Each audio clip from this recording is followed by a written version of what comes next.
YouTube applied. Oh God, and it's already done. Welcome back. Uh, welcome back to JAMSports podcast plus Dalton. I'm starting to think maybe we should, change it to JAD Sports podcast. Or Dja. What? Dja. Oh, or Dja. That's correct. Or Dja. Anyway, some shit went on. Some shit did not go on. Let's go over it. Before we get into predictions, and you have nothing to be sad about. May we just rest in peace to Chandler Jones, what's his name? Randy Gregory, and who is the other person? Does anyone know the other person's name? Okay, no, hold on. Randy Gregory and JC Jackson got cut for not being good at football. Chandler Jones is having like a mental health crisis, and we should not make fun of him for it. I'm not making fun of him. I'm just saying he got cut. That's all I'm trying to say. Well, yeah, but that's not. I wouldn't equate those situations. Okay, well, Chandler Jones got cut for having a mental breakdown. Hopefully, he gets better. And then JC Jackson. All right, so rest in peace to Randy Gregory and JC Jackson. Although JC Jackson is just traded to the Patriots. Yeah. So. And the Chargers are paying a lot of his contracts, so the Patriots did that thing they always do, where they let a guy get overpaid and then get him back on the cheap right after. The Chargers are paying $12 million for him to play for the Pats. And they eat all the dead money, by default. That's hilarious. All right, well, those are the transactions that have gone on. Also, Chase Claypool sucks ass. All right, let's get into it. I predicted the Lions over the Packers. And I was correct. I think we all were correct. No. We were evenly split. Jack and I got it correct, and May and Dalton got it wrong. I did. I made the mistake of trusting the Packers to do anything right. Stinky poo-poo. Yeah. Dalton, until this week, though, believed that people who played well against the Saints were just good. Yes, I did. Also, can I just say I finally have in my predictions, I finally got over 50% correct. I got exactly 50% correct the past 3 weeks, I'm pretty sure. And I finally got above 50%. So, yes. Jack. Yeah, I did kind of dookie butter this week. Bro, you and May did absolute dog shit. And Jack took You actually overtook me, damn. What do you mean I overtook you? Yeah. In percentage, yeah. I was doing better than you last week. Yeah. I love also how the picks that I got wrong were one of them was Commanders Eagles, which that went to overtime. So I count that as a win. I mean, we'll get to the rest of them. But the other three, all of them I did for non-logical reasons. I picked the Saints because I like the Saints and I wish they did better. But I'm no longer picking the goddamn... So did I. I did. No, hold on. I have to change. No, actually. The Saints mentally broke me that night. Tough. Anyway, Jags, Falcons. I got correct. Yeah, Jags won. That was a blowout. Absolutely. Yeah. It was in London. It was meant to be. The Toy Story broadcast? Yeah, did anyone watch the Toy Story broadcast? Because I was at work. Well, we were streaming it, but... Then we remembered that the Toy Story broadcast was on Disney Plus, so we decided to come back to the legal side of things. And God, it was horrible. What do you mean it was horrible? I kind of wanted to go back. That shit was lit. It was so bad. No, it was lit. It was like, did you ever play the electric football thing in Madden? Like before Madden Mobile, MUT was a thing, like the Madden mobile games. Yeah. You know what I mean? Yeah, I did. It was kind of like that. Something from a mobile game from 2011, but put on TV. I thought it would be slightly delayed to give them some times to work out any of the bugs. It's supposed to be a something happens. Delay. Nope, it was completely live and it was terrible. It's supposed to be a 10-second delay, was it not? It wasn't long enough. It might have been, but however long it was, yeah. Yeah. Jeez. L. All right.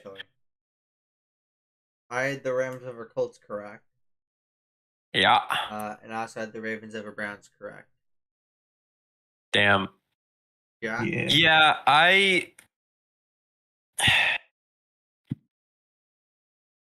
picked the Browns because I wanted it to be more evenly split. That game was not close. I also, to be fair, had no idea Watson would be out.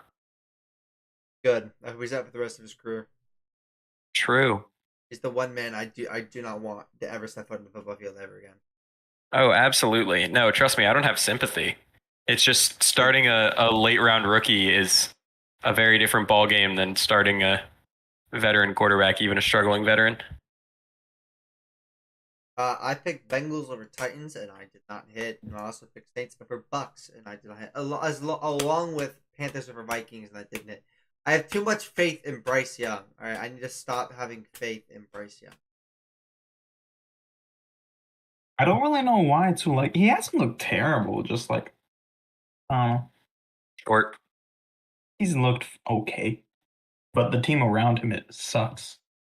Well, Andy Dalton looked considerably better in. Yeah, it's Andy Dalton. That's the Red Rifle. it is. That's what I'm saying. Miss Dalton, he's meant to be great. Isn't he a pro? Isn't Andy? How many? Hold up, I'm doing research. Give me a second. Yeah, Vikings Panthers. I mean, that was a game, truly. Yeah. Let's see. Dolphins and Bills was actually interesting. Yeah, for a bit there. Andy Dalton's name. My man's a 3-time Pro Bowler. Yeah. No, he's still got some in the tank too. I mean, I was saying it that he was good for the Saints last year, better than he got credit for. I love it. Yeah, Vikings Panthers. What's going on with the Vikings offense specifically in that game? I mean, they've been fine the rest of the season, but if it weren't for a fumble return, that's a very close game. I mean, hold up. Kirk has been throwing red zone interceptions. That's not. Sure, he had 139 passing yards. No, but Kirk. Like, if you're throwing, I mean, yeah, the pick six, that's also kind of on the offense. But if you're talking about just the Vikings offense in a vacuum, you're putting up 14 points and not really moving up and down the field much, which is a little concerning for that team when you know they don't have a defense. Yeah. That's true. I mean, I don't really want to imagine where they'd be if they didn't have Jefferson right now. Right? Yeah. Jefferson saving Kirko's ass. Titans Bengals. Jeez. Joe Shiesty needs to get off the goddamn field. Like, this might need to be like a throw-in season. So I know. No, you can take this one, LSU guy. I mean, Burrow just does not look the same. Like, I'm not sure if he rushed coming back from his injury, and now it seems to be more of a snowball effect than before. But man, this offense can't get anything going. So yeah, he definitely rushed back from injury. Like that's not. Even if he's playing hurt, though, that a leg injury does not cause this. Yeah, no, that's what I'm thinking. That it started as him rushing back to the injury, and it snowballed into he doesn't look anything.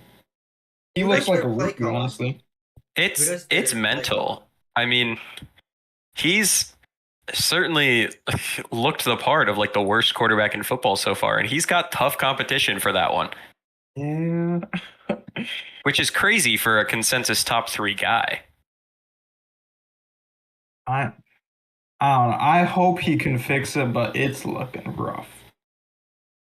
I mean, there's got to be a get right game in there somewhere, right? I just He needs to keep face thinking the it would Broncos. be earlier than it is. He needs to face the I Broncos. mean, if this week isn't the get right game, then they're not winning another one. Well, speaking of not get right games, you want to talk about it, Dalton? Do I have to?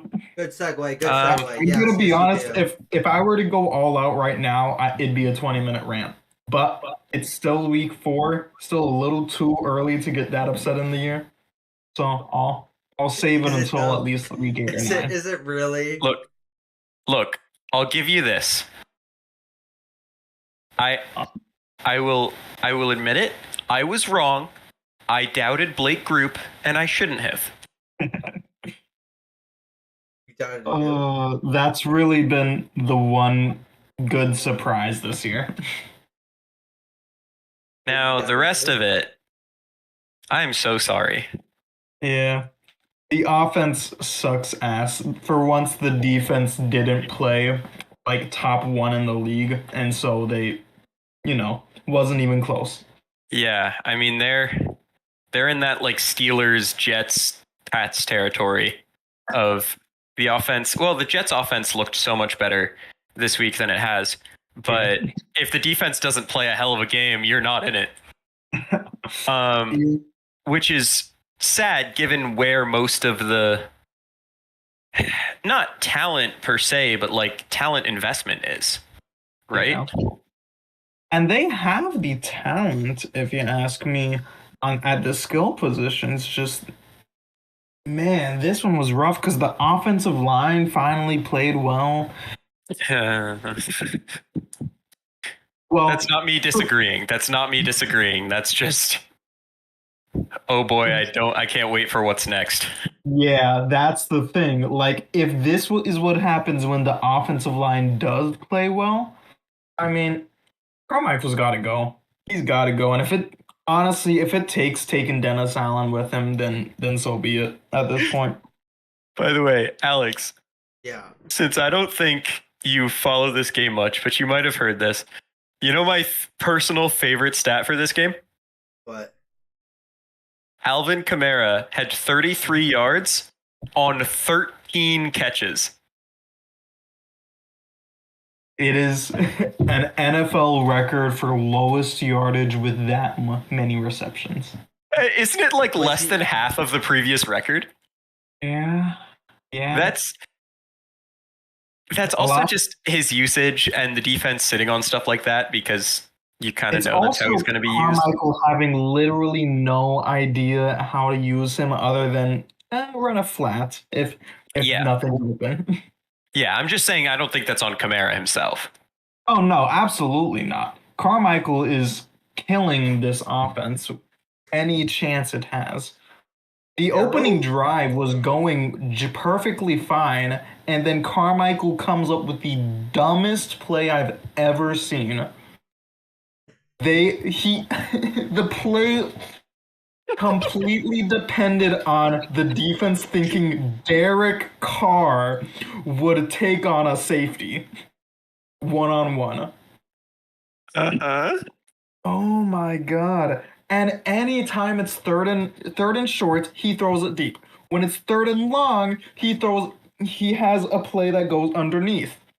I can't understand it. Jason Garrett 2.0. He's closer to Matt Canada than Jason Garrett. I'll put it that way. Yeah. Jason Garrett 2.0. No, I don't know if there will ever be a Giants Jason Garrett 2.0. That was special, man. That was... Garrett just didn't try. It feels even more sad when the guy is trying and he's this bad. I mean, we'll get to Canada later, I'm sure. But a lot of what you're saying does remind me so much of the Steelers offense.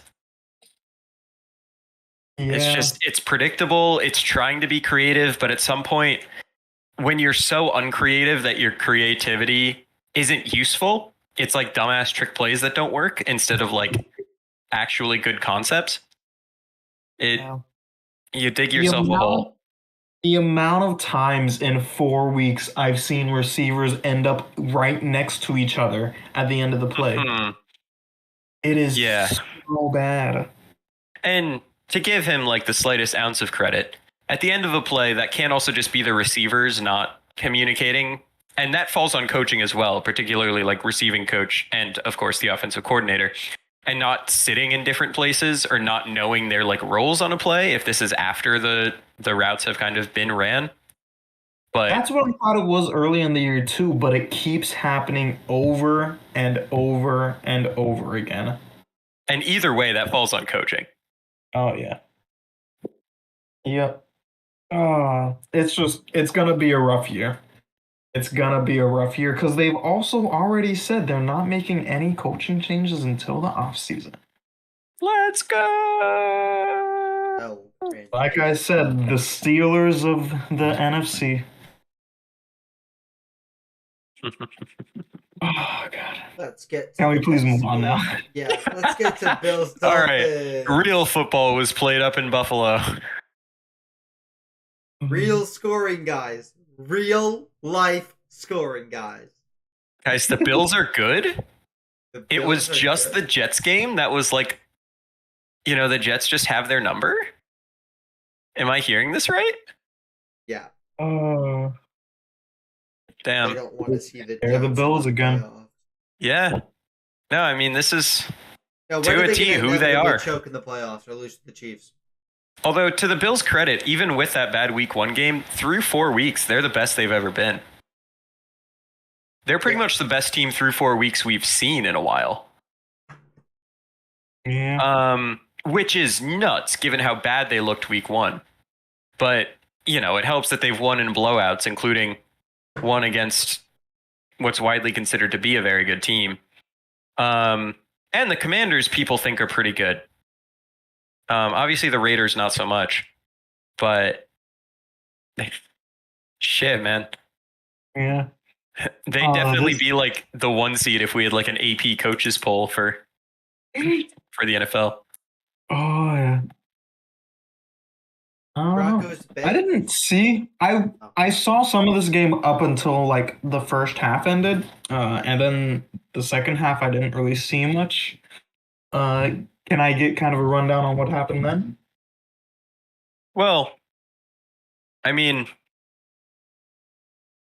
obviously, first 5 drives were touchdowns for each team, right? Yeah. All like 5 minutes or less. That's the football you were in for. And then finally, the defense has kind of figured out what was going on. And it only took a couple mistakes by the Dolphins, like 1 fumble. So just 1 fumble, 1 pick, right? Yeah. And that's pretty much the difference, or at least ended up pretty much being the difference. I'm happy because I had Diggs on my fantasy team. Yeah. E-rate. Yes. Yeah, I had Diggs and Allen in one of my leagues. I didn't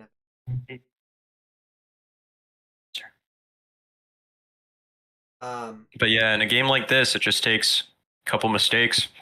I mean, some of it was almost reminiscent of the 13 seconds game, right? Although it obviously ended up not being super close score-wise. But this one definitely feels like it was closer than the score tells. Well, just because it was so close through the first like quarter and a half. Yeah. And just because you knew they were 2 very good offensive teams.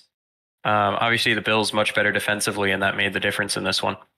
But yeah, it'll be very interesting when the Bills go down to Miami.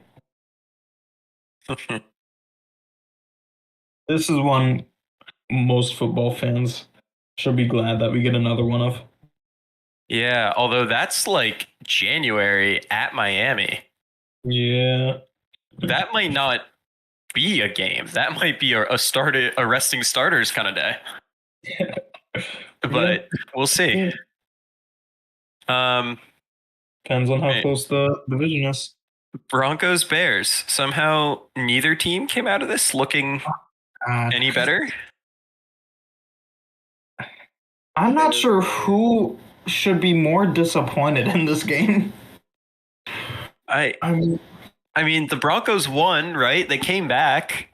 Yeah, and They showed life. I mean, the final score was I'm decent. sorry, Bears fans. Like, y'all. The I offense mean, looked so good for the second quarter. oh.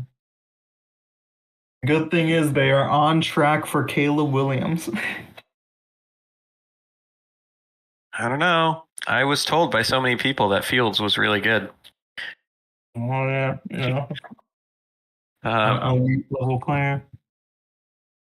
man, how interesting. Jaleel McLaughlin looked good for the Broncos, though. Yeah, it wasn't all bad for both sides. Yeah, I mean, the Bears had a passing game. The Broncos found a running back after they lost their starter. Yeah, Khalil Herbert had a good game. Didn't he get over the century mark? Yeah. Yeah. I mean, the Fields Moore connection is at least there, like they wanted, but Yeah. Uh-huh. Wonder if anyone might have dropped DJ Moore in fantasy after week 1. look, with how Fields looked in week 1, I feel like I made a decent decision. Granted, he was very much on my bench, so I can't be too happy about it. Plus, it's All fine. right. Nico Collins now. Speaking of things I'm not too happy about, the Eagles beat the Commanders in overtime. Oh my God, Eagles never change. Beatable. Never change. They still look beatable. I mean, I don't feel like the commies should have come into this expecting a win, but like they put up a hell of a fight. Well, I think, in a game like this, knowing what they did last year, you're coming into the game wanting to compete, and they certainly did that. Right? You know you can beat them. You did it. But this is also a good team. The Eagles are giving me like the 11-0 Steelers vibes in that they look beatable each week, but they keep winning. Well, that's also what they did a lot last year. I mean, they almost lost to the Colts? Yeah. The last year Colts? Didn't they not have? Was that with or without Jalen? I believe that was with. That was before losing to the Commanders, I thought.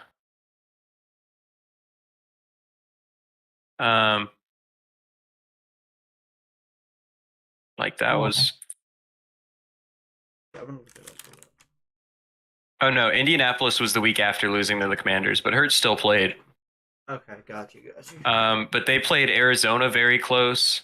I mean, they played a good amount of games close. Obviously, Detroit week 1 was like, their defense fell apart week 1 and then figured it out after that last year. But there were a lot of times they were kind of on the ropes against the Packers, against the Bears. Obviously, they lost both of the Minshew games, but yeah. Good times. Good time. But the Commanders, I mean, that offense looked after, Sam Howell, people have been so up and down on so far. Yeah. Like, I don't know. Threw for what, 300 yards this game? I mean, pretty against much. that Eagles defense, it isn't too bad. No, not at all. And they had time of possession kind of going in their favor, right? Yeah. Obviously, I mean, they actually did win it, time of possession, but it's not like they dominated it. Yeah. No. But to do that and still have your quarterback playing well, throwing the ball well, still put up 30 points is pretty good showing by the offense. That's, consistency, right? Yeah. It's not like a few really long drives. That's always moving. Plus, I mean, that was a huge final drive for the Commanders in regulation. Oh, yeah. And to be honest, I was a little surprised they didn't go for 2 to try and seal the deal. Ron Rivera. That's all you need to know. Yeah, that is true. I forgot who their coach was. Oh, Maybe oh. maybe he hasn't lost it.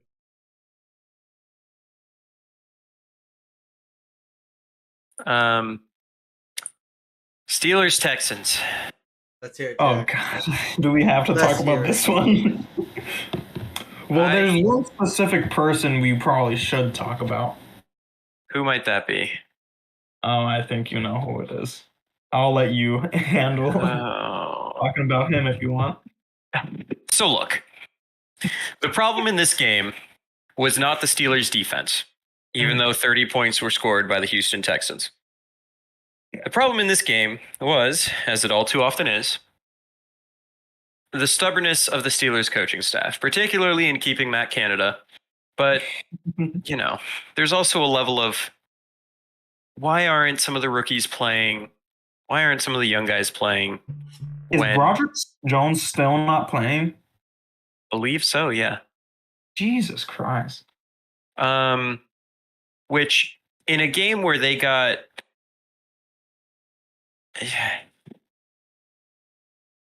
you know, the game went how it did. I'll put it that way. You'd think at some point, but I don't even know what to say anymore. The offense, it's exactly what you were talking about with Carmichael, just worse, honestly. Basically, the only thing the Steelers offense could do was generate exactly 2 field goals. And neither of those drives were like super huge drives.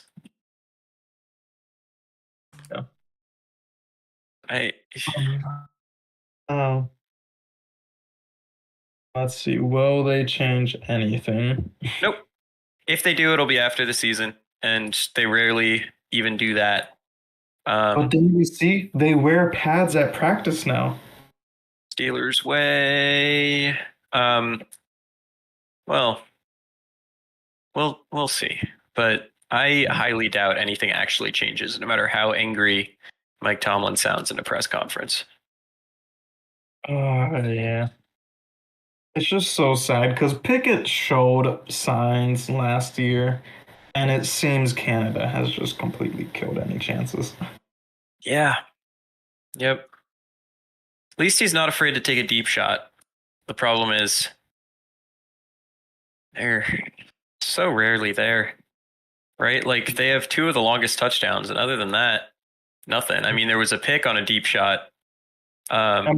Both those touchdowns were wide open, weren't they? The deep throws? Yeah. I mean, the Pickens one was open over the middle. It wasn't thrown super deep in the air. The Austin one, he kind of threw him open, if I remember right. Yeah. Which, you know, it wasn't a contested catch, obviously. And the defense clearly wasn't respecting it as much as they maybe should have been, especially with Calvin Austin. But it's not like it was a coverage bust necessarily. Yeah. Oh. On the Texan side, though, Stroud looks really good. Oh, yeah. Stroud looks like he will easily win the Rookie of the Year. So Texans fans actually have something to be happy about now. Whoa. All right. Chargers over Raiders we have next? Yes. I don't. I'm very used to doing this. I have work during all these games. So I genuinely don't know what went on. Well, Khalil Mack's back after getting a lot of shit didn't he get like 6? How many sacks did he get? Like 6 4? after 6. doing nothing, like less than nothing for a while. 6 sacks, and suddenly, man. Also, was it Tillery that just like injured Herbert for like no reason? I'm pretty sure, yeah.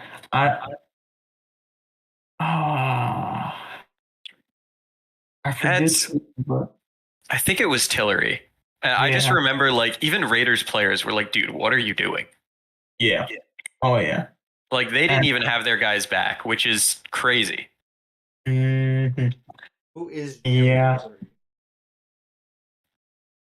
But he was Uh, He used to be from on the the game. Chargers. He'll probably get a huge fine.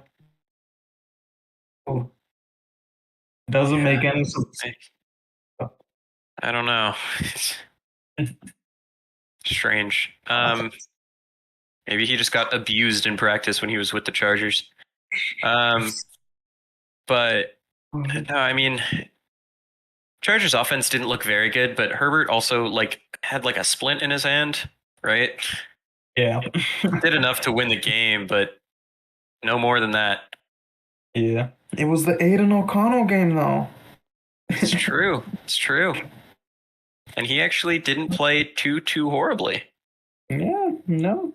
I mean, for his first start, it's He about as ran good for as a you can touchdown. hope it can be. He Yeah. ran for a touchdown. Yes, he did. Yeah. And I mean, targeted the running backs and top wideout, like did just about what should be expected in a rookie debut. Speaking of running for touchdowns, Alex, you want to tell me what happened thrice? Christian McCaffrey. I love that man so much. McCaffrey just went off. Realistically, the Cowboys didn't have an answer for him. Purdy also played a damn good game, only missing one throw, 283 yards and a touchdown. He also ran for one.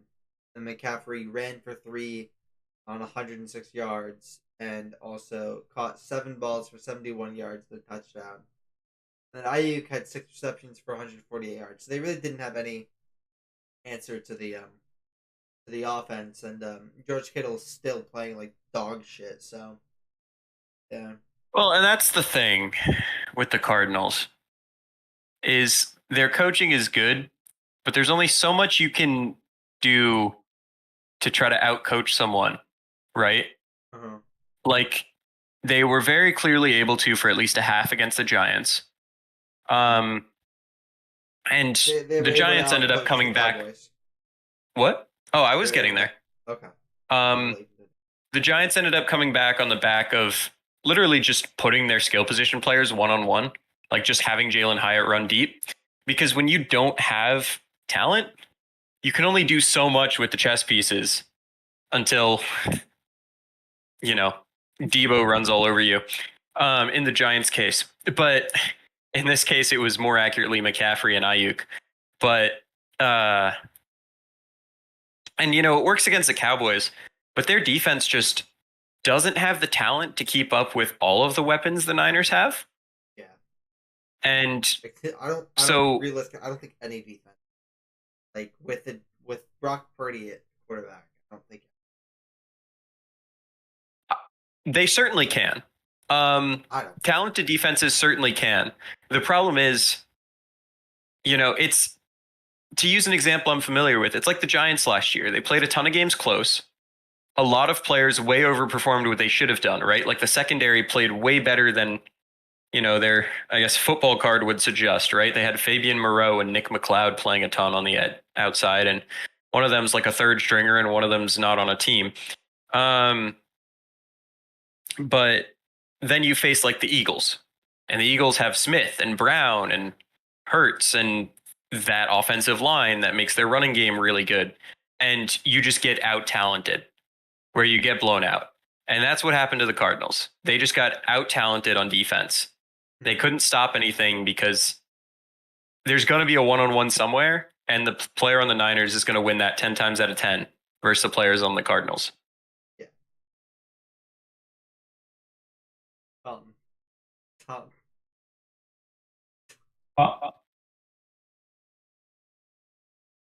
What do you do?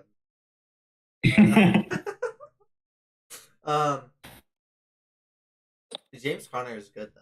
Josh Dobbs looks good as well. Like, oh my god, dude, you might as well have Josh Dobbs instead of Kyler. Like, I'm just great card. It's Dobbs season, baby. Dude, Josh Dobbs is the last year's Geno Smith. Where the fuck did all the chats go? What the fuck? The fuck deleted Oh them? no. All right. So the Cowboys blew out the Patriots. May's not here to talk about it with us, although here's the thing. This happens. No, not in a Giants way. And just the Patriots are a team that's good defensively, very bad offensively, and they're facing like one of, if not the best defense in football through the start of this year, like through the first 4 weeks. They're facing a team that just got beat by a Cardinals team they completely overlooked, right? Mm-hmm. And they hung in there until the offense allowed a touchdown twice, and it was no longer a game, right? Like, if they get 15 points directly on defense, there's only so much the offense can do. I mean, there's only so much the defense can do to keep it away from a blowout. But, like, I don't know.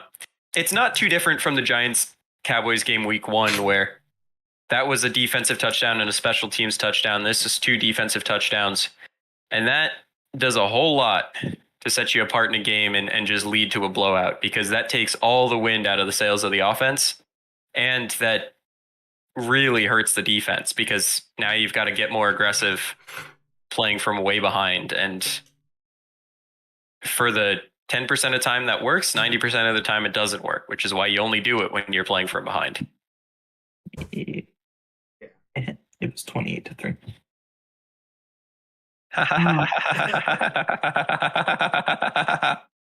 Thank you. You're welcome. Zappy, crack and go with the sauce. No interceptions. Okay. But this Cowboys team is really good. Like, the Cowboys have obviously always been a really good regular season team. This is the best I've seen them look in a good while. Which I know is hilarious, given that they just lost to the Cardinals. Are you sure it's not because they're playing shitty teams? Yes. Okay. I have watched them play shitty teams so many times over the last few years. Mm-hmm. And this is genuinely the best I've seen them look in a while. Got you. Right. Like, people are trying to argue that Dak hasn't been good, when more accurately, besides like one really costly red zone mistake against the Cardinals, sort of, he hasn't had to be. The offense hasn't had to do anything but eat clock, basically the entire season so far. He has 908 yards, 4 touchdowns, and 1 interception. Yeah. On 71.3% completion percentage. Okay. Which is damn good. Yeah. The culture Speaking of is damn good. Damn good. What? Speaking of damn good. Zach Wilson? Yeah. On Sunday night? Dog, I think he just saw Donna Kelsey and it just went off. I mean, full disrespect to Zach Wilson before Sunday night, but no disrespect to current Zach Wilson. Where the fuck did that come from? Bro, again, I just said Donna Kelsey was in the building. Sure. Was Alex's mom also in the building? No, just maybe that's Donna it. Kelsey. Just Donna. No. Just Donna. He was the better quarterback on the field on Sunday night. Oh yeah. A lot of that is Mahomes looks like he's hurt in some way. The ball's not coming out of his hand the same way. What? Well, I was gonna say he tried to force the Kelsey and he got picked off once. Well, I think both of he had 2 interceptions, right? Yeah, I think it was the second and one. And both of them were underthrown, which is rare for Mahomes. Where he would kind of, there was too much air under them, and they didn't travel nearly as far as he wanted them to. Yeah. He just looked uncomfortable throwing it all night, and it looks like he's feeling something in his shoulder. if you were to ask me. Obviously, the rest of his collective ability is good enough to win this game, but he looked off. Oh yeah. But I mean, still got the job done though. Pacheco actually having a pretty decent game. Pacheco? Well, it was on the back of that one run that was really good. He runs angry, and I love watching it. Bro, Pacheco played damn good for my fantasy team. I'm just saying. Also, for all the talk from Jets fans about how that was supposedly rigged for the Chiefs, I do not understand it. I get thinking that the sauce penalty was nitpicky, especially that late in the game. But with that hand placement, that's also called on 99% of NFL quarterbacks. Sauce just typically gets away with that. Yeah, the thing is, go for it. You know, it was the way his hands were across the body of the receiver. They call that almost every time nowadays. It's ticky-tacky. Yeah, most football fans don't love it, but I mean, it's just the way the modern NFL works. Yeah. And the Chiefs had, 2 penalties called against them earlier on that directly led to points for the Jets, including very directly that safety call that was called as occurring in the end zone, which, to the point where, even if you think that the sauce penalty was bullshit, I feel like you call it even. Right? Yeah. Because without those 2 points, I mean, the Jets had a 2-point conversion to bring the game tied. Without those 2 points from the safety, that there's still another possession that they need. Yeah. And at that point, you don't have the excuse of this one drive, because you would have needed another drive. Yeah, exactly. Yeah. All right. Game honestly probably played out how it should have. You know what? Speaking of hold on.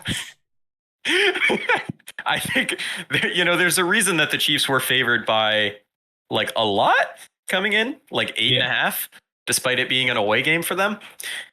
The Jets should definitely be happy with how that game happened. It's just sad that it stung because of the ending, I guess. Yeah. And now, speaking of shitty quarterbacks, Jack, let's talk us into this next game. Oh, I'm gonna grab me a bag of chips and just sit back. Okay. Well, what do you want me to talk about? The 11 sacks your team allowed? Jesus. Sure, or the 40-something pressures? That's disgusting. Here's the reality. What? That was just sad to watch by the end of it. The amount of times Jones had to run for his life. Well, and his internal clock is also on hyperdrive, basically since Thomas was out, and Thomas got hurt on the first drive of the season. Since he's gone down and they moved, their left guard to left tackle because their backup tackle is hurt and has been hurt. I mean, today the Giants had 4 offensive linemen healthy at practice. Yeah. 4. That's not enough for a full offensive line. Yeah. Much less backups, right? You know who they use as their offensive lineman? Jackpot. Sure. And that's the one position that they could not afford to lose their starters, because they have a lot more depth than they've had other places. They don't have offensive line depth because they still don't really have offensive line starters, right? And when you lose an all-pro left tackle, it gets a lot worse. But the offensive line is not the only problem with what happened in this game. The reality is the entire team, every aspect of it, every aspect of the coaching staff, every aspect, every player on the roster, with the exception of maybe 3, have regressed way more than anyone could have reasonably predicted coming into the year. Unless you were just hating for the sake of hating, which I respect it. But there's a reason this team was put on primetime 6 times. There's a reason that Vegas liked this team coming into the year, despite the fact that, previous Giants hype trains they haven't bought, right? like there was clearly an idea from outside of the organization that this year would be different from a lot of sources that I would typically trust over like talking heads on the media. Things have gone south very quickly. Obviously, that week 1 Cowboys game that, you know, I mean, that game just kind of happened. It was over by the second drive because of the two like very fluky plays. And it doesn't seem like the team's fully recovered mentally, which is not something that you should be saying about a professional football team. Pretty much every aspect of the coaching has completely failed the players. Pretty much everything the players have done has completely failed the coaching from the quarterback on down. You know, Jones has not been the problem with this team, but he has certainly been a problem with this team, as has the offensive line, as has the receiving core in a lot of ways, as has most positions on the defense, with the exception of like Dexter Lawrence. And Deontay Banks as a rookie has played pretty well. That's about it. I guess McFadden hasn't been totally shit.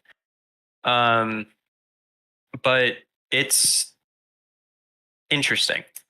I'll put it that way. Because on one hand, I get the fans that are frustrated at Jones and the offense for not pushing the ball downfield more, right? Like the average depth of target that game was super low. I'm sure people have seen the chart of the attempted completions, but they were also just calling quick game from the jump because of that offensive line. And whether that's the right thing to do by the coaching staff or not, I don't know. And there certainly were a couple opportunities to just throw it up and pray if you want to. But the offensive line coach is horrible, and has been for a while. Like other teams, I mean, the Seahawks are playing a lot of backups on offensive line. The Texans are playing a lot of backups on the offensive line. And like every single backup they've played individually has graded out better than basically anyone that's played offensive line for the Giants this year, starter or not. Yeah, go for it. Have you suggested to your offense that they should try a jet sweep? The problem with trying that is it would get blown up like 7 yards behind the line of scrimmage. Like most do. What?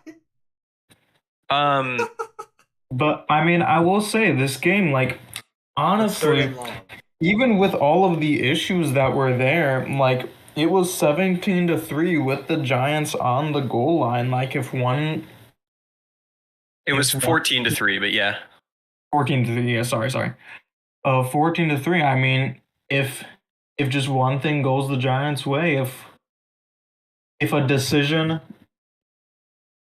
decision was made, then we may be talking about something very different tonight. I mean, and it wasn't like a complete blowout. Speaking of things going a different way, so the Giants have been running that tush-push play this year that the Eagles have run. The people they had playing offensive line and just like in the game in general at that point had never actually practiced that with pads. They'd only walked through it because of all the shuffling that's gone on. Yeah. And because of that, on that play, 2 important players got injured on the first drive of the game. Their starting center and their backup tight end, but they're like blocking tight end, and they run a lot of 12 personnel. And particularly in that game with the Giants' current line situation, it would be hard to tell because obviously only one drive, but the entire game plan was pretty much designed around having a blocking tight end there. Neither of the other 2 tight ends on the roster do much blocking. And Darren Waller and Lawrence Cager, they're both converted receivers. So they also threw out the game plan after the first drive and never figured it out, which again, falls on the players, falls on the coaching. A lot going wrong. But if your margin for error in general is like 1 yard on one drive and 1 bad pick six, that's also too small of a margin for error, because even if those 2 things go your way, you might be losing by like 1, right? Yeah. Individually. And you're still losing by 1, right? Like last year, I mean, it's the same margin for error they had last year when like they got blown out-ish by the Seahawks because of 2 fumbled punts, right? Or against the Lions, they got blown out after like 2 late mistakes. It's it's frustrating seeing them get more talented and having other aspects at other positions fall off the face of the earth to put them basically in the same situation they were last year. But they're playing better teams than they were to start last year in the Niners and the Cowboys, obviously. And they're not getting the same kind of bounces to go their way early like they did against the Titans, right? Last year. And you see flashes, but it's also, if you can't block the Seahawks defensive front and you're allowing that much pressure, there is genuinely no hope of running an NFL offense. And that is solely on the offensive line coach, because I don't care how bad your personnel is. Any professional football team should be able to at least run a very rudimentary passing game, basically regardless of who's in there. Because half of the pressure they allowed were miscommunications and missed assignments and things that fall on coaching rather than them getting out-talented up front. And that is inexcusable. But there's a lot that was inexcusable to start this season. So I think I've rambled for long enough. All right. Let's get to week 5 predictions. We're going to go quick fire, and then we're going to talk about baseball. By talking about baseball, I mean you and Dalton. Yeah. Okay. Mm-hmm. I have the Commies over the Bears. I mean, I feel like Tommy should have this one. I mean, Bears have done nothing to prove otherwise. I was thinking about picking the Bears just because it's a Thursday game, so it'll get a little funky. But you were only in timeout for 5 minutes because that's the automatic thing. I just clicked the button and then forgot what it did. Not gonna lie. But I really wanted to pick the Bears, and I couldn't. I still went for the Commanders as well. Alex? I have the Commanders of the Bears, and then I have the Bills over the Jags. Dalton?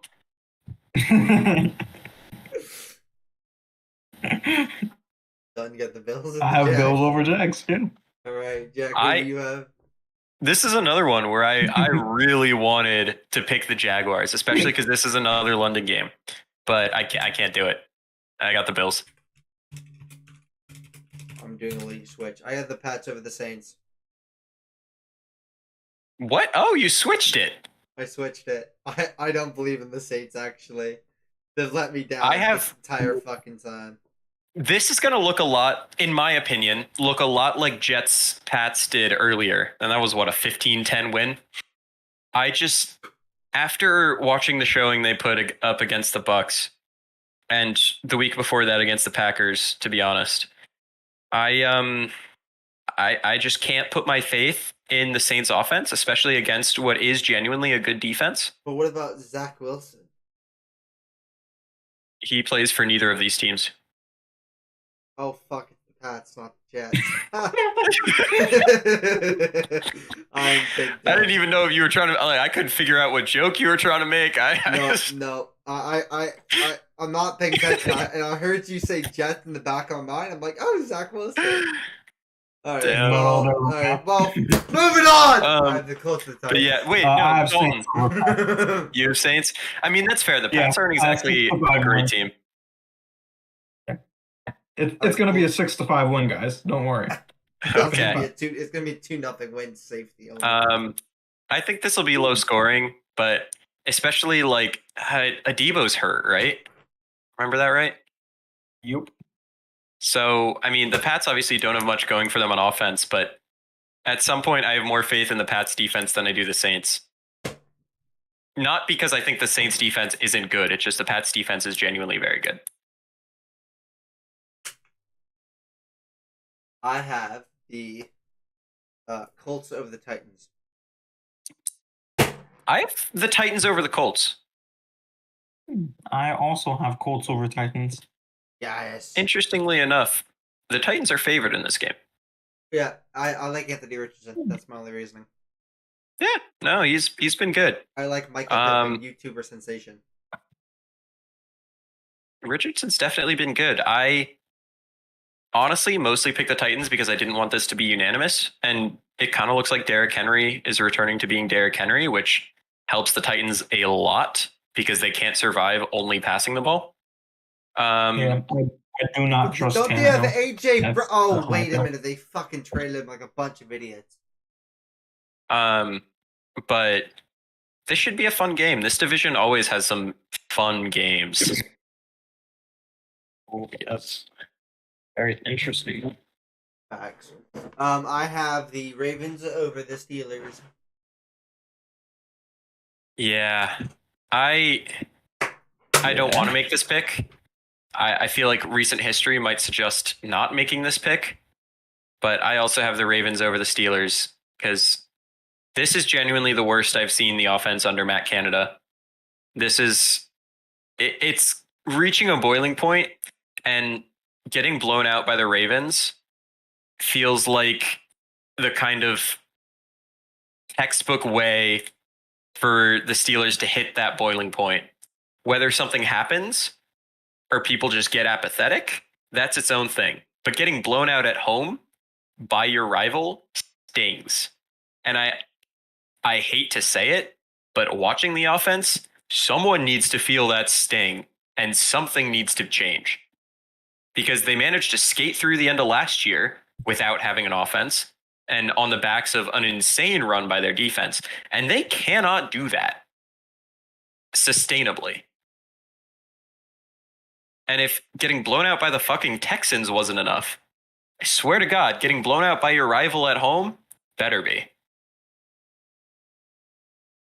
Yeah, I don't want to go with the Ravens, but again, the Steelers, their offense is just so terrible. Matt Canada is committing war crimes. Yeah, and the Ravens do have a good defense anyway. So I mean, The worst part about Canada is not, I mean, everything's bad, but it's not his lack of like sophisticated concepts. It's not, the training wheels that he's put on Pickett. It's the fact that he's so predictable, right? Like, they'll run to a T the exact same play several times a game. They have very set and very easy to find tendencies. And so no matter how like good the offensive talent is, which I believe the offense is very talented, no matter what you think of Pickett, I mean, they have two quality running backs. They have a very good receiving core, and the offensive line is better than they're given credit for. Talent-wise, like, to be perfectly honest, I mean, PFF grades hate them, but other stuff has them graded out pretty okay, at least up until the Texans game. I haven't seen anything after the Texans game, but it looks worse than any offense should, much less one with this much talent. yeah, it's bad. For the Steelers' sake, I hope they at least put up a fight, but at this point I'm not sure if that's possible. I don't think they can. Well, how do you blame the defense if they just kind of roll over and die after a certain point? If the offense isn't going to score points, you give up double-digit points, you're done. If I were the defense, I'd be pissed by this point. Oh, yeah. And trust me, I'm sure they are. I mean, you remember, wasn't it last year? Okay, actually, we're on the Steelers, and I forgot to talk about it before, but have you guys seen the Matt Canada burner stuff? No. Yes. No, I so badly want that to be true. I don't think it is, but I don't think so, but it's really funny. And you know why Boswell's included on that, right? Oh God. Why? After a win, Canada was like celebrating with people walking back, and Boswell just like yells that it's no thanks to him that they won.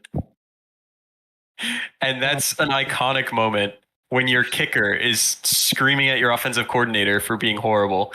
Like, and if Boswell, the kicker, is doing that, the defense feels that, whether they say it or not. And Mike Tomlin is certainly a player's coach. He's a very good head coach. Obviously, his staff decisions are a different conversation. But he's good at making sure that drama doesn't kind of spill out into the media, right? I mean, obviously, this is a team that was able to employ Antonio Brown for so long. But boy, internally that defense is feeling something. Oh, I mean, if there ever was a year for something to boil over, it probably would be this one. But we'll see. We shall see. All right, next, Lions and Panthers. I have the Lions over the Panthers. Yeah.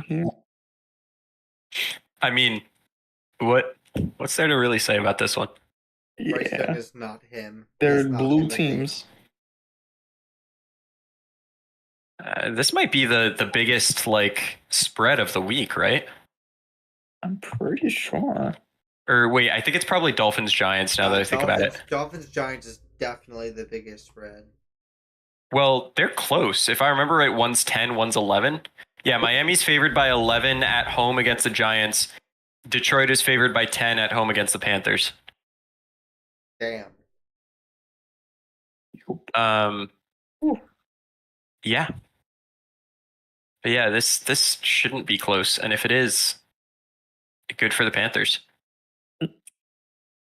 I have the Texans over the Falcons. I do too. That offense has looked so good with Stroud that the Falcons can be a very good defense at times. I don't think this will be one of those times. Yeah, I have the same. Fuck the Panthers. I have the Dolphins over the Giants. Yep. I mean, I could tell you how this one's going to go, but it pretty much boils down to what I was talking about with the Cards versus the Niners. Insert Jack's Ram versus the Niners. Well, it's... I think especially with Waddle healthy, you cannot keep up with Hill and Waddle and A-Chain and Mostert and anyone on that offense. The Giants have gotten more talented. They've gotten much faster on defense and on offense. They still cannot keep up with the offensive firepower of the Dolphins. And the way that the Giants' offense has looked, they're not keeping it close in a shootout. That's not happening. Do I think the Dolphins are going to put up 70? Probably not. I do. Do I think that they'll put up 40? Yeah. I think they'll put up 73. Gotta outdo themselves. Yep.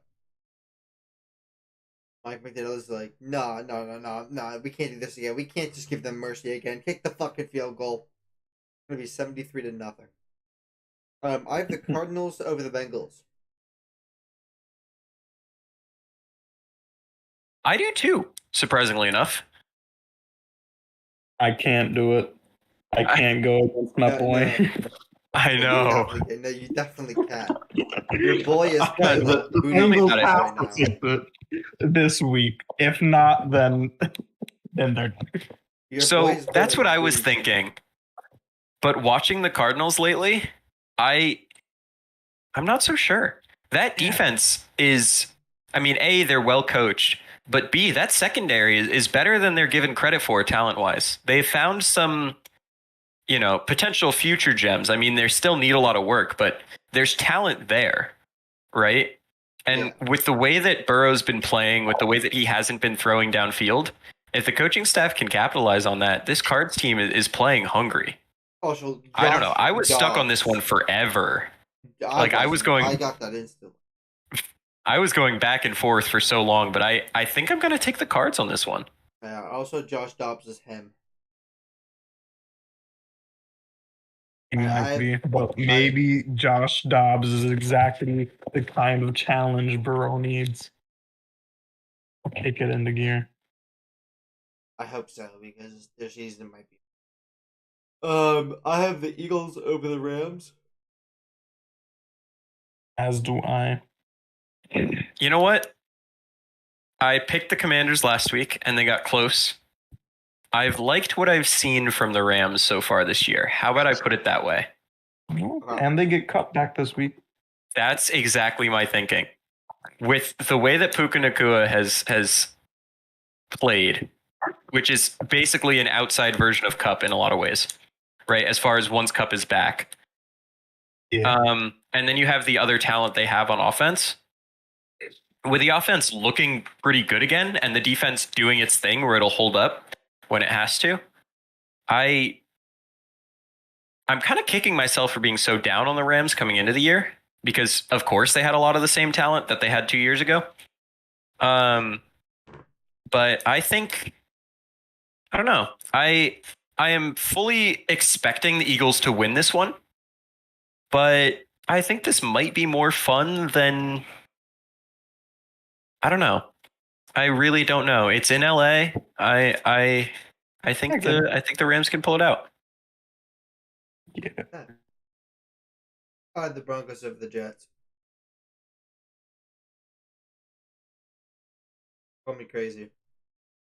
This one was really hard for me to decide, actually. Right? Even now, I am still on the fence. Like, I have the Jets only because of, and a 1-game sample size is not quite like me, but only because of how the Jets offense and particularly Zach Wilson played on Sunday night. Because this Broncos defense, as we've seen so far this year, is not better than the Chiefs defense. Bro, but I'm telling you, it's the Donna Kelsey effect, bro. Zach Wilson sees Donna Kelsey, Zach Wilson play better. that is true. But also, yeah, the defenses are what really convinced me to go Jets over Broncos. Yeah. I mean, the Jets defense is just much better. And if the Jets offense can play even 80% of what they did against the Chiefs, then they win this game. Yeah. Yeah. It's going to be interesting to say the least. I'm not confident in my vote, but I get it. I have the Chiefs over the Vikings.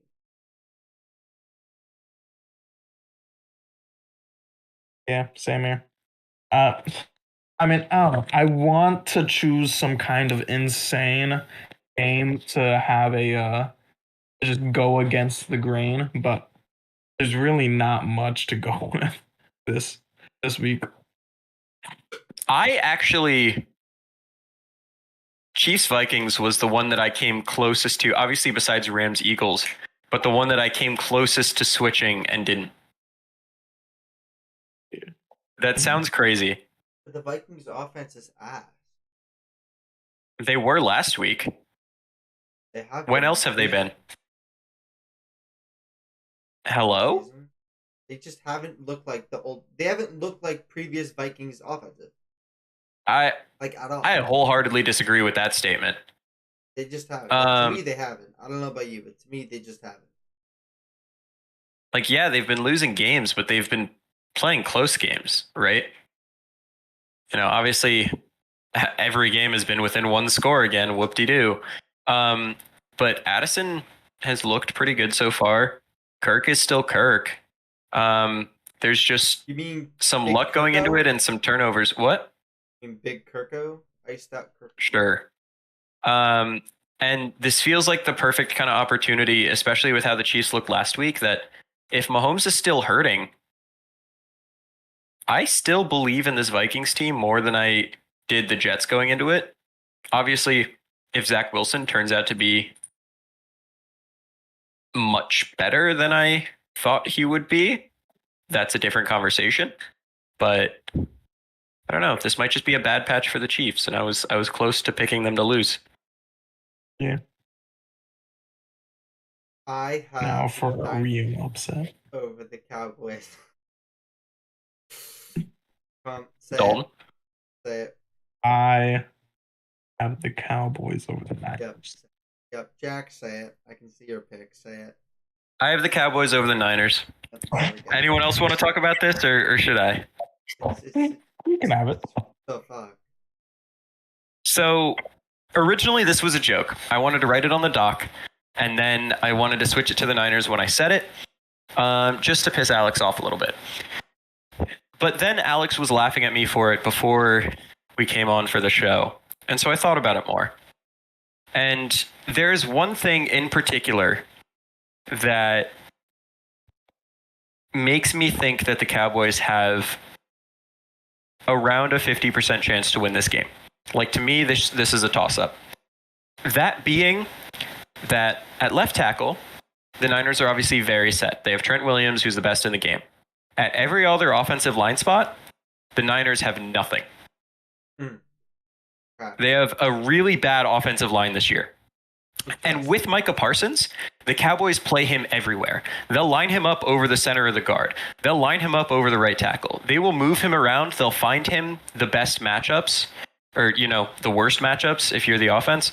They'll pull stunts. They'll do anything to get him opportunities to win one-on-one.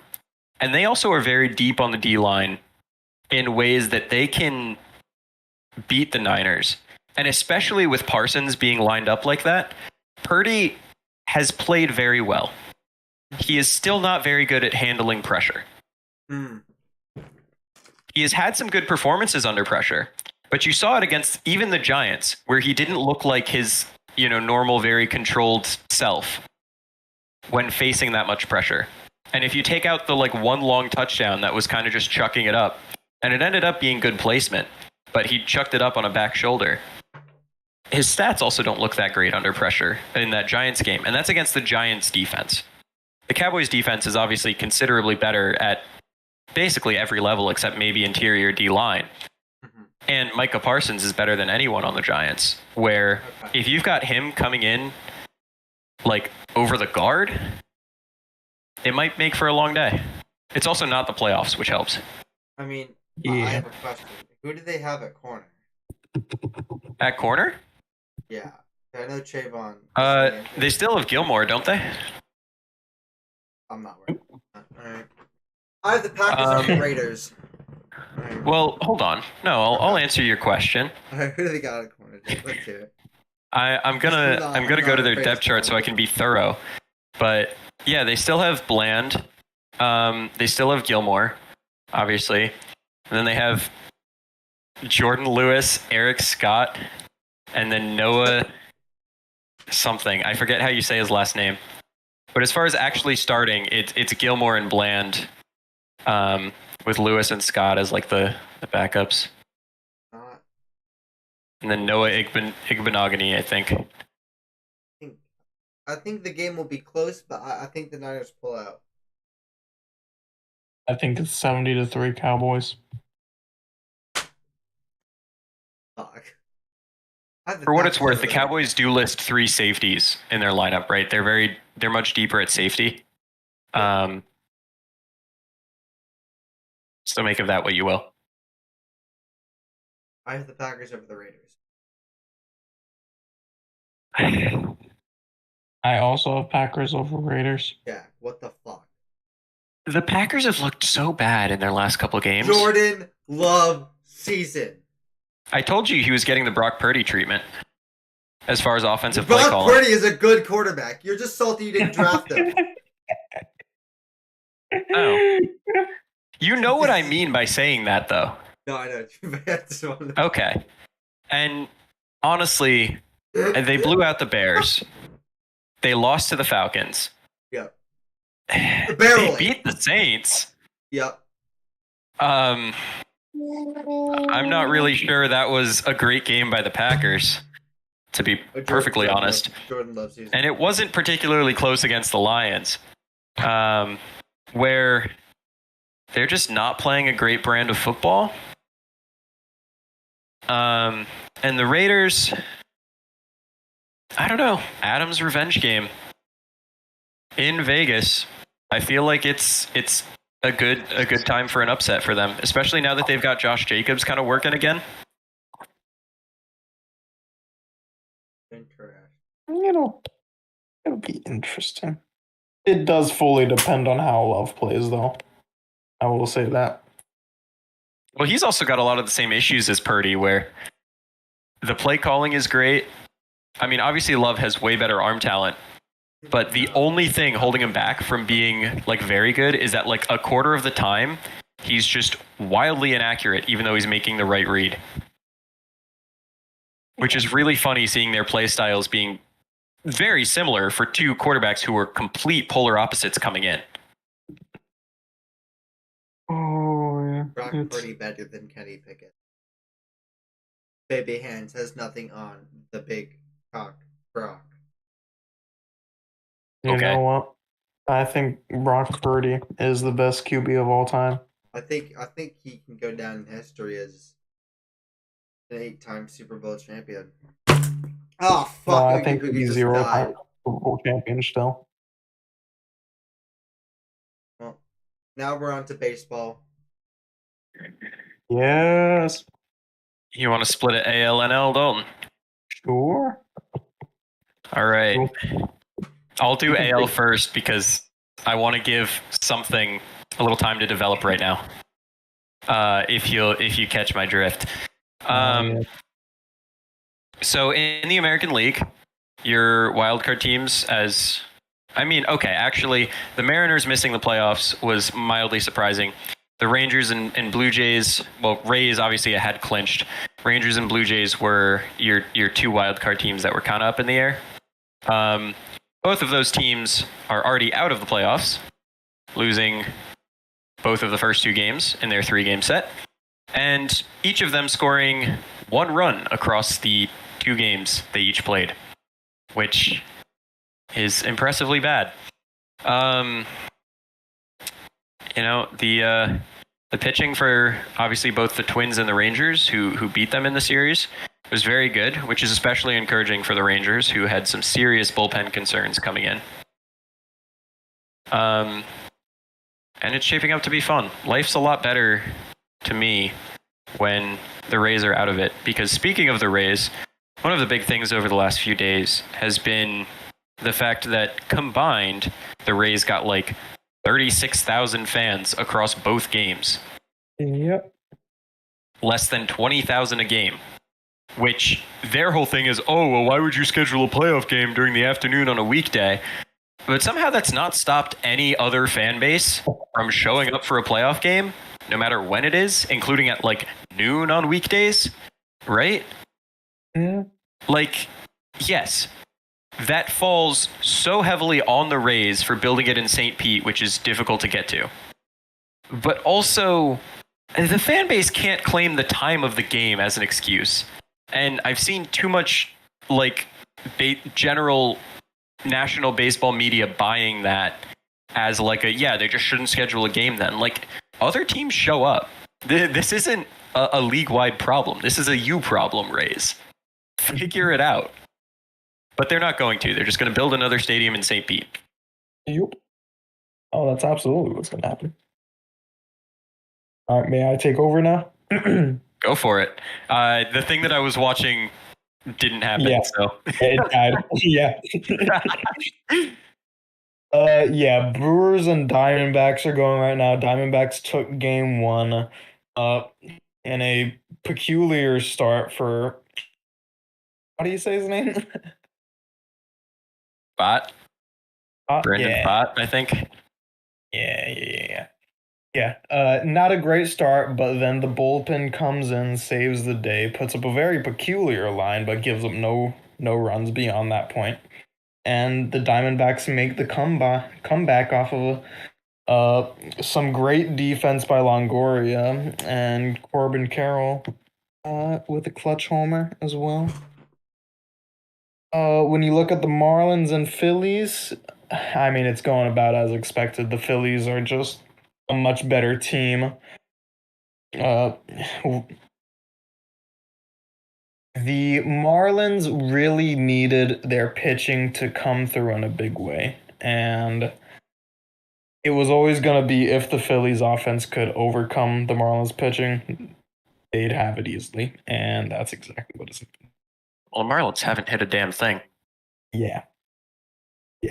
That's the thing. That was, everyone knew that would happen. So they really need the pitching to hold up. And when the offense is just that bad, nothing saving that. And so, yeah, that is how the NL wild card has played out so far. Notably, actually, Oh, go ahead, Oh, Mister. no, no, you can Alex go. was raising his hand. Um, Oh, I swear, oh, Carlos Santana, was he not a pitcher? Am I thinking of the Are- wrong person? Am I thinking of the wrong person? There are a lot of people named Santana. that is true. Well, Am I thinking? the Wait, one you're thinking of, no, he is a hitter. You're almost certainly thinking of Johan Santana. that's who I'm thinking Pretty of. sure, All right, never yeah. mind. All right. But notably absent from the playoffs, obviously the Giants, as we've discussed.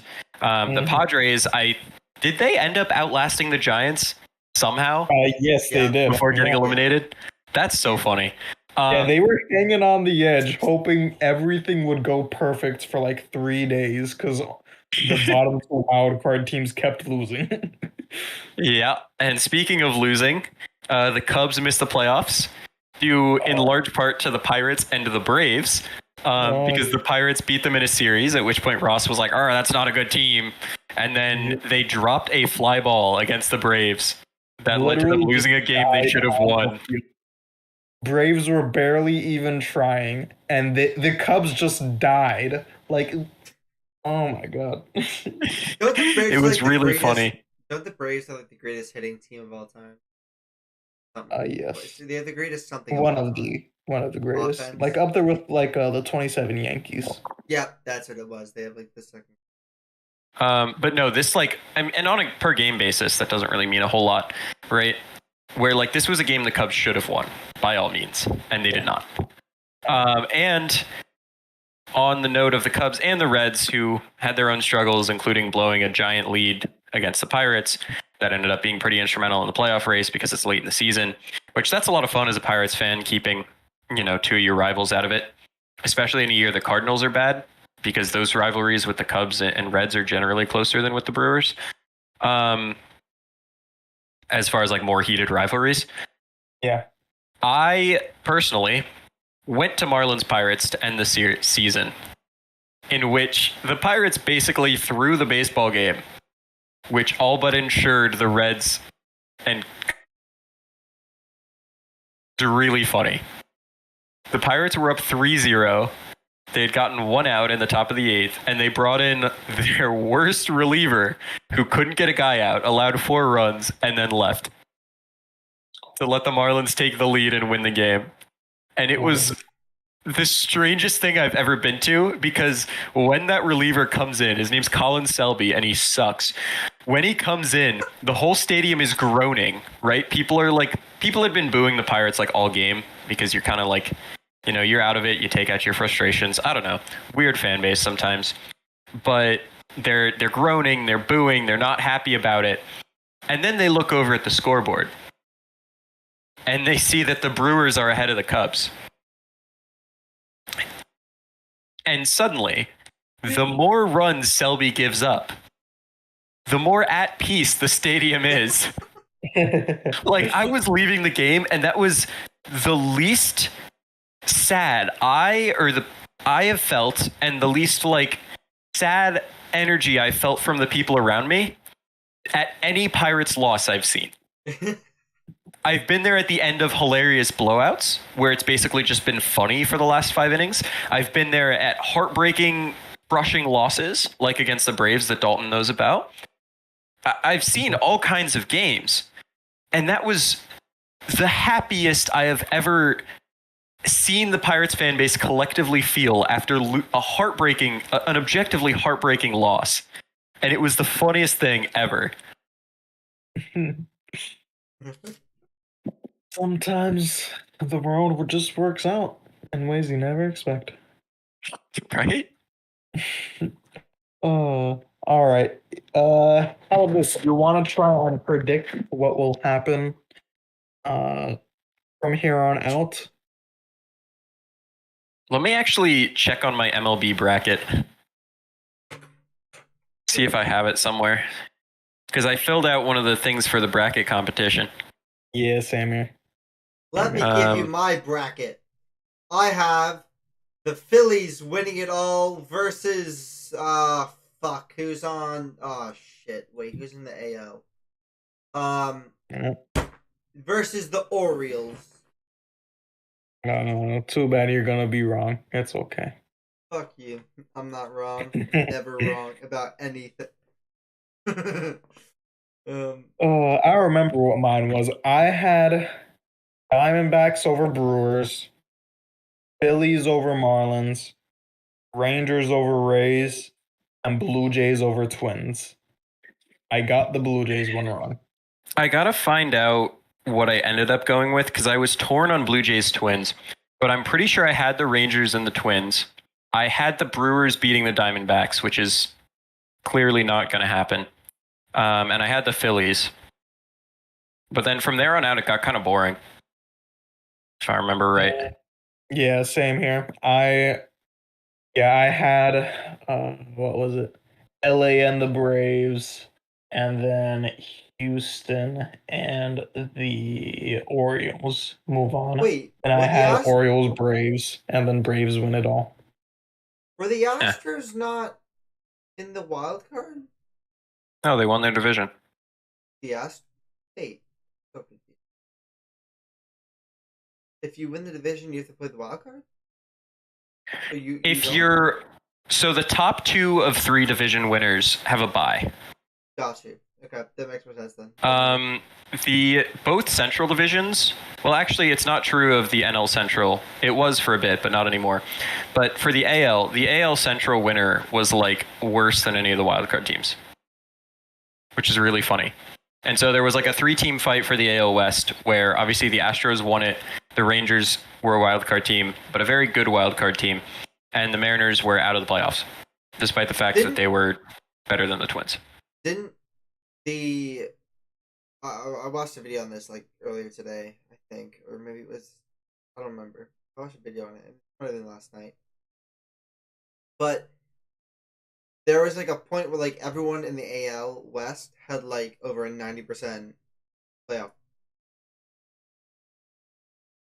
Of the 3 of them, probably not everyone in the division. I mean of the 3. Yeah, of the top 3, all 3 of them at some point in the season had a better than 90% chance. Didn't the Mariners have like a 99% chance? No. Or was that the they didn't. They were up to like low 90s. Okay, because I remember someone was at like high 90s.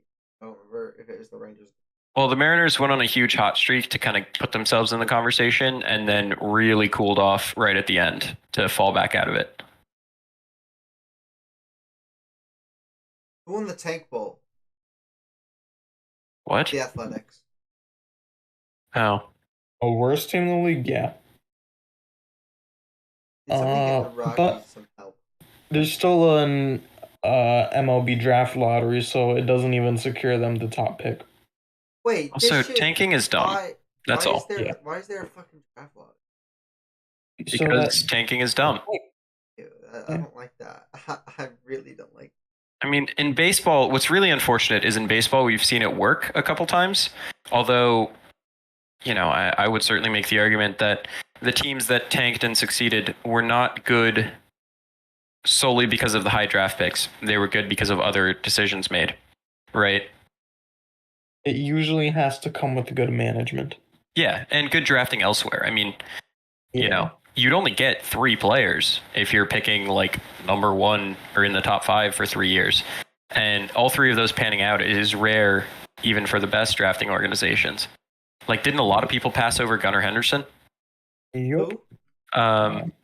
Who is clearly the rookie of the year, I think, in the AL. Olszewski? No, I'm just kidding. The Astros obviously tanked and made a lot of good decisions, but like he plays for the